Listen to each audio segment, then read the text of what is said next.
The rain had started without warning, the kind that fell softly but stayed long, and Emma Carter stepped into the small cafe near the Boston harbor only to escape it, not knowing that this ordinary choice would quietly undo years of careful distance she had built around her heart. The cafe was warm, filled with low voices, the smell of coffee, and the sound of spoons tapping cups, and Emma chose a table by the window, her coat still damp, her thoughts heavier than the weather outside. At 34, she had learned how to move through life without expecting surprises. Her days were structured, her emotions managed, her past placed neatly behind her where it could not interrupt the present. She ordered a simple drink, pulled out her phone, and told herself this was just another pause in another day. Across the room, Lucas Reed sat alone with a book he was not reading. His attention caught the moment Emma walked in, though he wished it hadn't been. He recognized her instantly, even after all these years, even though her hair was shorter now and her face carried quiet strength shaped by loss and survival. His chest tightened in a way he had not felt since leaving New Hampshire years ago, when ambition and fear had guided his steps north to Canada, away from the woman he loved and the future he did not believe he deserved. Lucas had told himself he was past this, past her, but the way Emma sat, the way she tucked her hair behind her ear, proved that some memories never fade, they only wait. He tried to focus on the page in front of him, but every sound in the cafe seemed to pull his attention back to her presence, like gravity. Emma, unaware of his eyes at first, stared out at the harbor, watching boats cut through the gray water, thinking about how life felt much the same, always moving, never waiting. She had come to Boston after her marriage ended, not in anger but in quiet acceptance, learning that sometimes love does not fail loudly but slips away slowly, leaving questions instead of closure. She had not thought of Lucas in a long time, or at least she believed she hadn't, but some part of her had learned how to lock certain feelings away so deeply they no longer made noise. When she finally noticed someone watching her, she turned slightly, and their eyes met. The moment hit both of them at once, sharp and sudden, like stepping into cold water. Emma's breath caught before she could stop it, her mind rushing to place the face, the eyes, the familiar calm mixed with regret. Lucas felt the same jolt, years collapsing into seconds, memories rising without permission. Neither smiled at first. Neither moved. It felt unreal, like seeing someone from a dream walk into daylight. Emma's first instinct was to look away, to protect herself, but something held her still, something unresolved and heavy. Lucas stood slowly, unsure if he should speak, unsure if silence would hurt less, and in that hesitation lived every mistake he had ever made with her. Emma gathered her things, telling herself she would leave now, that this moment did not need meaning, that the past could remain untouched if she simply walked out. She stood, heart beating too fast, and stepped toward the door, her boots echoing softly on the floor.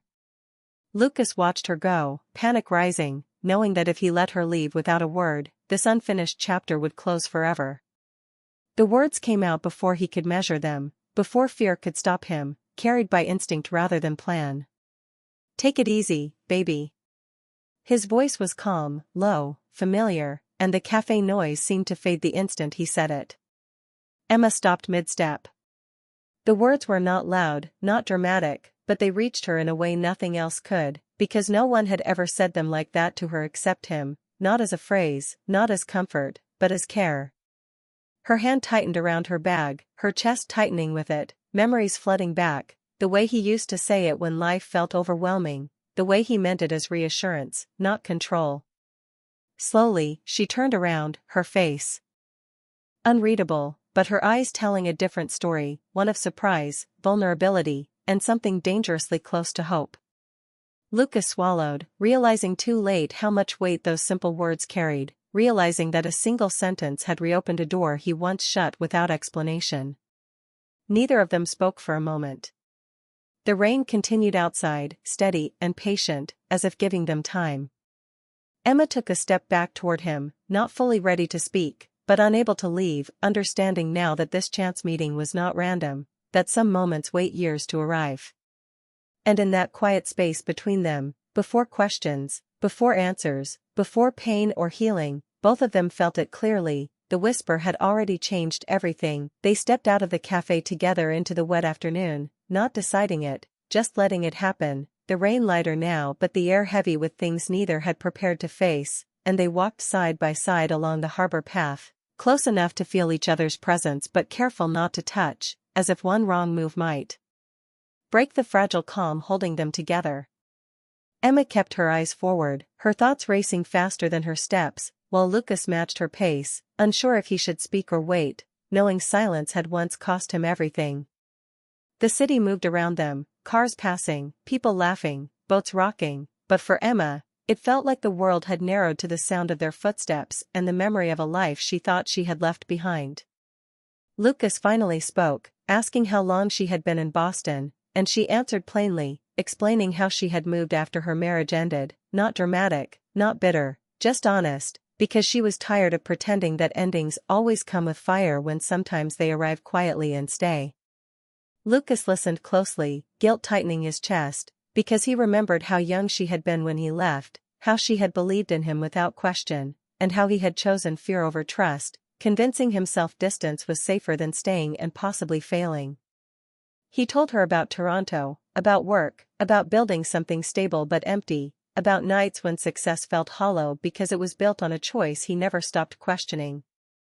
Emma nodded, understanding more than she wanted to, because she too had learned how easy it was to survive while feeling incomplete, how life could look fine from the outside and still feel unfinished inside.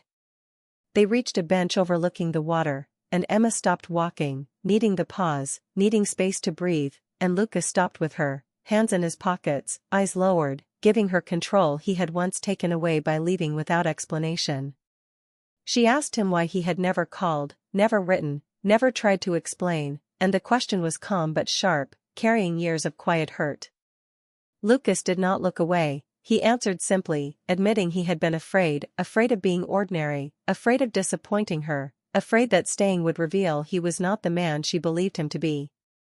The truth landed between them without drama, heavy but clean, and Emma felt something loosen inside her, not forgiveness yet, but understanding, and understanding hurt in a different way because it made the pain make sense.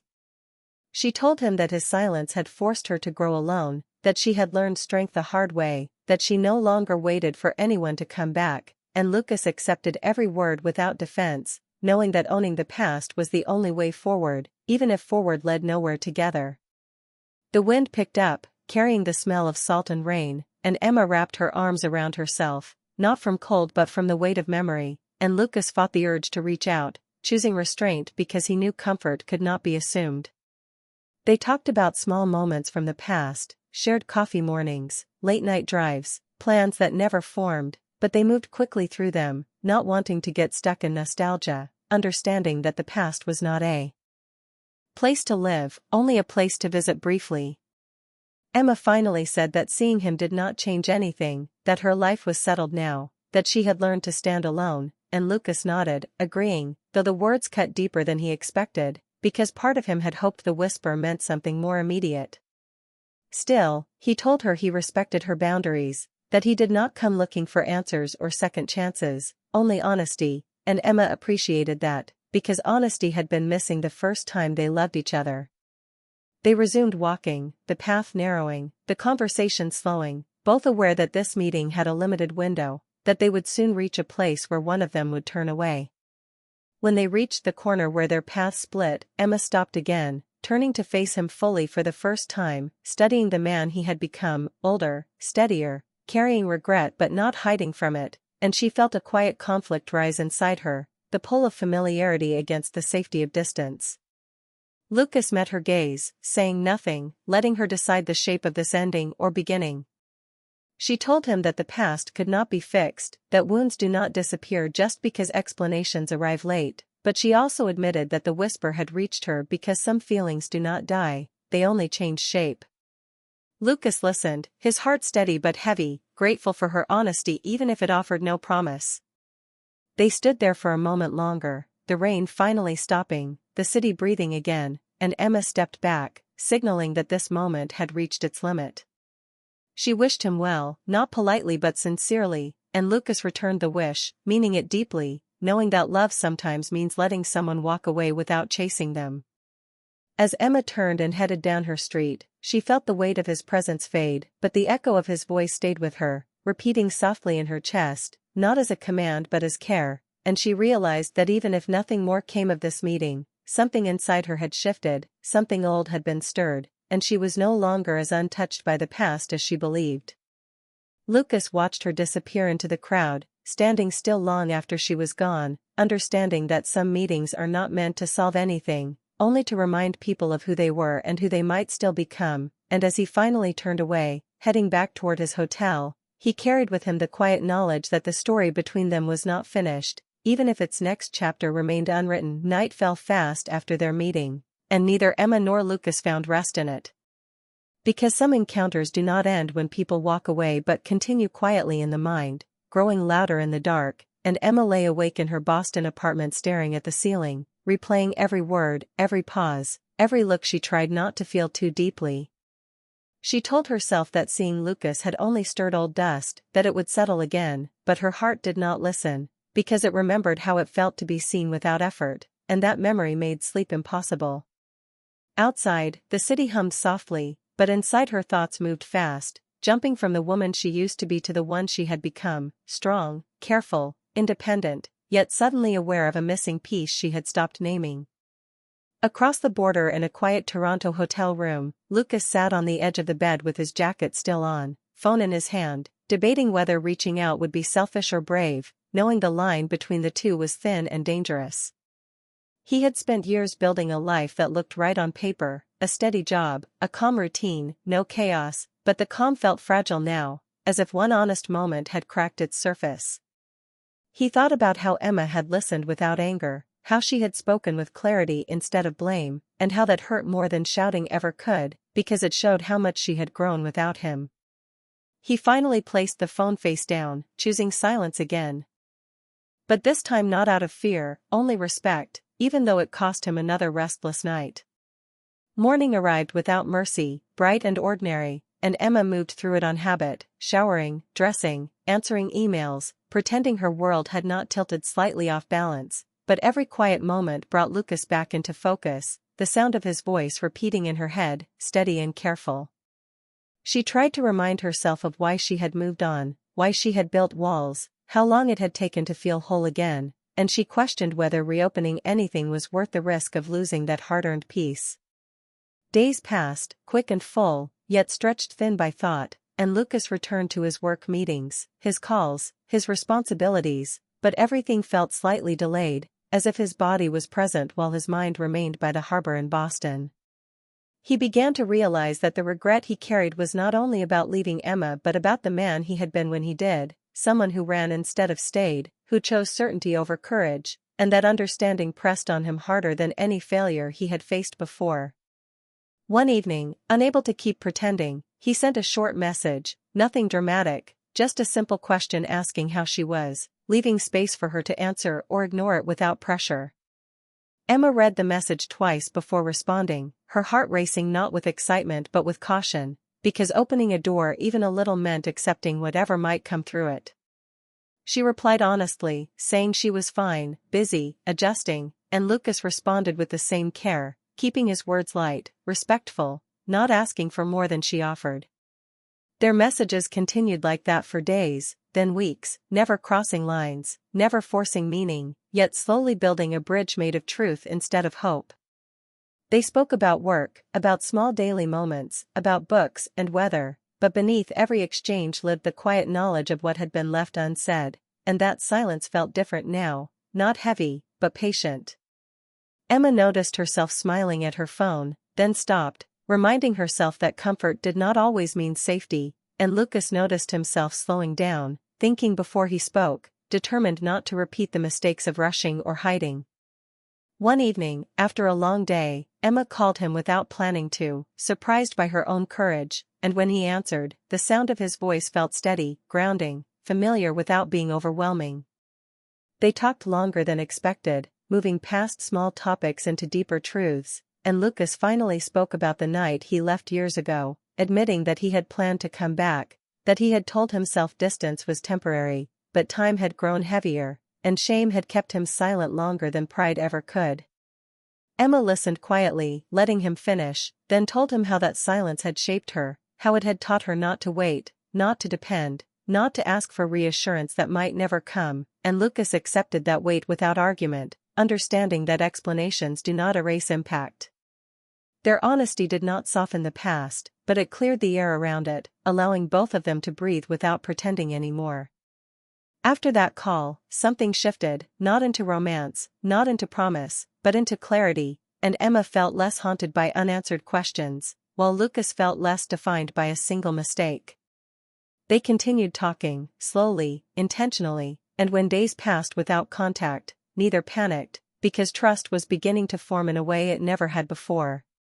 Emma still questioned her feelings, still reminded herself of her boundaries, still chose independence, but she also allowed herself to feel curiosity instead of fear, and Lucas learned how to stay present without demanding direction, how to show care without claiming space that was not offered. One night, Emma admitted that seeing him had reopened something she thought was healed, and Lucas admitted that meeting her again had reminded him of the person he wanted to be, not successful, not impressive, but honest and steady. They did not define what that meant for them together, because neither wanted to rush into labels that could break under pressure, but they acknowledged that something real existed between them, something shaped by loss but not owned by it.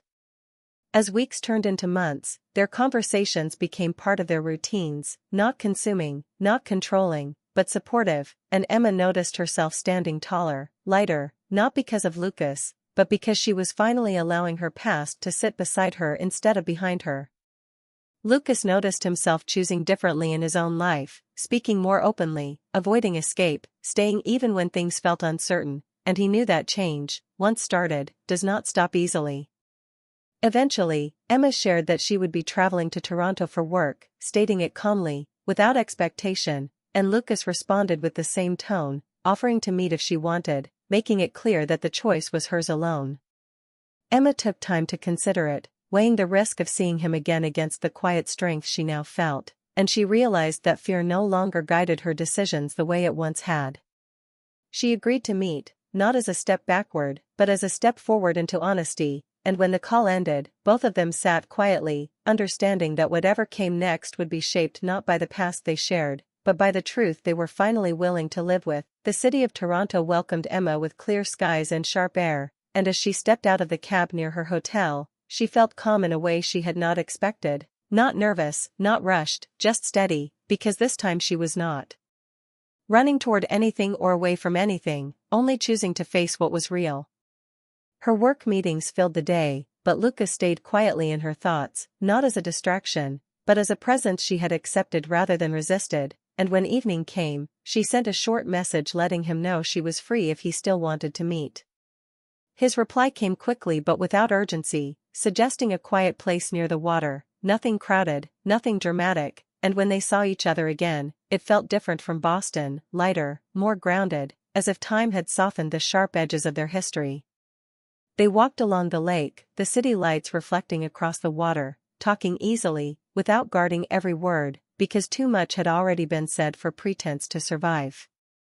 Emma noticed how Lucas listened now, fully, without interrupting or rushing, and Lucas noticed how Emma spoke with confidence, no longer shrinking her feelings to make space for others, and both understood that growth had happened on both sides, even if it had taken years and pain to reach it. They sat on a bench, close but not touching, sharing stories from the months apart, laughing at small things, allowing silence when it came, and for the first time, neither felt the need to fill every pause with meaning. Lucas spoke about choosing to stay in moments he once would have avoided, about learning that fear does not disappear when ignored but grows quieter when faced, and Emma shared how she had learned to trust her own voice, to walk away when something did not feel right, to stay when it did, and hearing each other speak this way felt like meeting not the people they used to love, but the people they had become. As the night grew cooler, Lucas asked carefully what she wanted now, not from him, but from life, and Emma answered honestly, saying she wanted peace without loneliness, connection without loss of self, love without fear, and Lucas nodded, because those were the same things he had finally learned to want too. He told her he was not asking for promises, not asking her to stay or to return anything, only offering consistency, honesty, and time, knowing that real trust grows slowly or not at all. Emma looked at him for a long moment, measuring not his words but his presence, the way he waited, the way he did not push, and she realized that what scared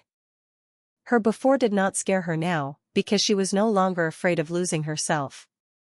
She told him she was willing to try, not to go back, but to move forward, carefully, openly, without pretending that love should be easy or perfect, and Lucas felt something settle inside him, not excitement, not relief, but calm, the kind that comes when something finally aligns. Over the next days, they spent time together in simple ways: coffee in the morning, quiet walks, shared meals, never rushing, never hiding, letting trust build naturally instead of forcing it, and Emma noticed that she did not feel smaller in his presence, only steadier, while Lucas noticed that being with her no longer felt like chasing something lost, but building something new. When her work trip ended, they stood outside her hotel again, the moment of goodbye approaching, but this time it did not feel final or heavy, because neither of them believed in endings shaped by fear anymore.